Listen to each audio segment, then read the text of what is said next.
Philosophy emerges out of the complexities of life. We have about a 115-year window of life, and we creep along being born and dying as our reality changes slowly around us. All this complexity generates a sort of context of reality. When I speak about this reality, we don't say, hey, those words can't represent reality. We understand that my group of words corresponds with what is observed. That is truth.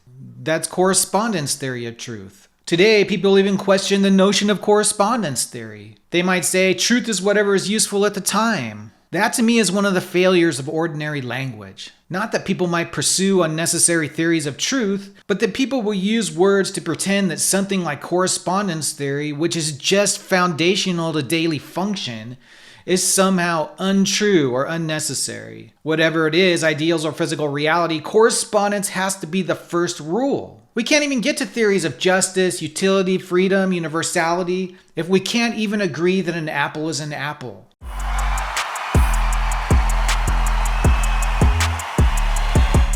Ordinary language. So, ordinary language is just the kind of language you'd use in a coffee shop talking to your friend. You're not really concerned with making perfectly precise points as if you were debating a rival. There's a certain amount of give and take that comes with a naturally relaxed atmosphere. When people spend a lot of time in that relaxed atmosphere, subjective trends create contexts that deviate away from the kind of context you would see in a precise approach. The slang or loose association could symbolically mimic the precise context, but it could also be a source of disinformation and misinformation. This is one reason why standard language develops over time for different areas of study, eliminating misunderstanding and creating a solid base that is agreed on by all who have taken the subject seriously is important so we don't have to cover the same ground again and again. In philosophy, we talk about subjects like truth, justice, free will, existence. Often, ordinary language can only make the most basic of points, in which nothing new can come from it. If you want to create new ground in subjects like these, it's necessary to understand those who have come before you and the language they use. Philosophy is just language tricks. Oftentimes, people want to accuse philosophy of emerging out of nothing more than language tricks.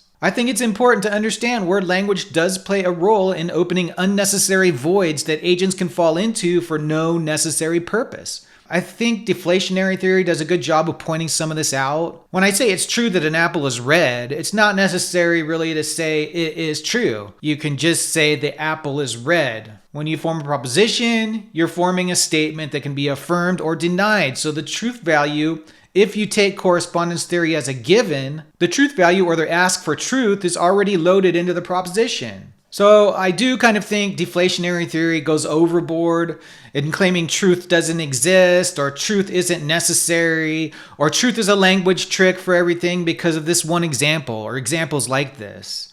Theories of truth like correspondence theory or coherence theory are deep philosophical concepts of form. They're not just like random bubbles that grow out of language itself. There's a lot of real-world observation that's talked about. So I get a lot of push from people that want me to speak in ordinary language to explain concepts. I've thought a lot about it and I just can't make the important points I want to make to those who know absolutely nothing about philosophy. I'd spend the entire video just explaining the concepts.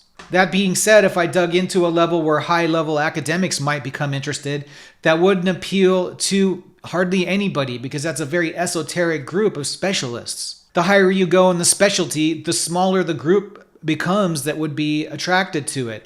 I'm already like deep into a niche, just basically covering basic philosophical concepts. I mean, most of the stuff you see on YouTube right now is just like existentialism and some cartoon talking about philosophers or whatever. It's just basic, like what you would see in probably high school. I mean, even a sixth grader could look at that and understand. But there's 65 million creators on YouTube, but I don't come across people that just casually talk or do the talk videos about philosophy. And a lot of that probably has to do with one side, you're hated by the academics for not being precise enough. And on the other side, you're hated by people who want you to speak more simple. So it's kind of like a no-win situation, but it's so necessary to do.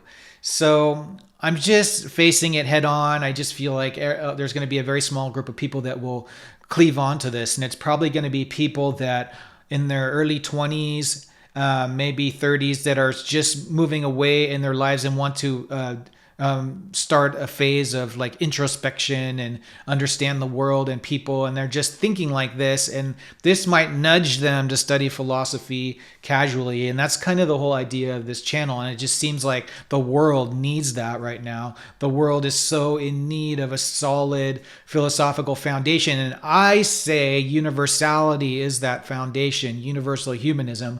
But if we could just get people to study, that'd be a step in the right direction rather than listening to whatever they hear at their convenience without building a conceptual foundation. The conceptual foundation is really the key to having ground to stand on when the ocean waves start blowing back and forth. I do tend to stay away from the legalistic philosophy. I love philosophy, but I love philosophers like Nietzsche and Rousseau, where there's some kind of like art to their philosophy. Legalistic philosophy is necessary. It really is necessary to have the ability to be precise and to make important points.